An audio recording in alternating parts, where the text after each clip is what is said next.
Кой е звездата във вашия фриланс бизнес? Аз съм Саша Вучков, а вие слушате минутката на Саше.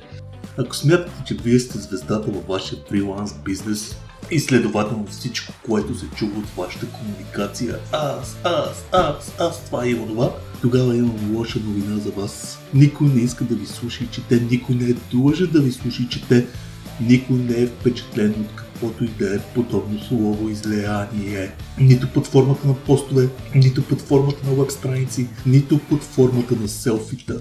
Ако нямате тяло, което им го вдига или ги подмокря, ако не сте смешни, ако не можете да пеете и да свирите, да издавате странни звуци, ако не знаете как се прави шоу, тогава изобщо не си правете труда да излизате пред камера. Излишно е. Всеки живее в собствената си вселена, която се върти изцяло и само около него самия. И има там един ангелски хор на тази вселена, който пее денонощно. Ти неземна сила и красота. Кауза пердута е да се опитвате да ги изкарате от техните собствени вселени, за да ги накъчкате в своята мъничка, грозна, тъпа вселенка.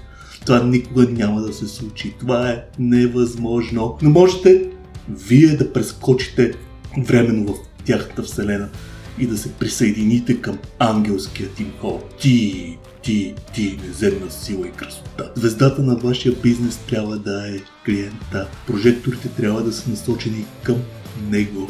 Именно за това говоря с детайли в онлайн тренинга, който организирам на тема скритите механизми на оборотния уебсайт. Как да си първия избор на клиента насред 10 отворени таба с фриланс конкуренти. Без неспортсменски ходове, моля. Вижте детайлите на линк в коментара.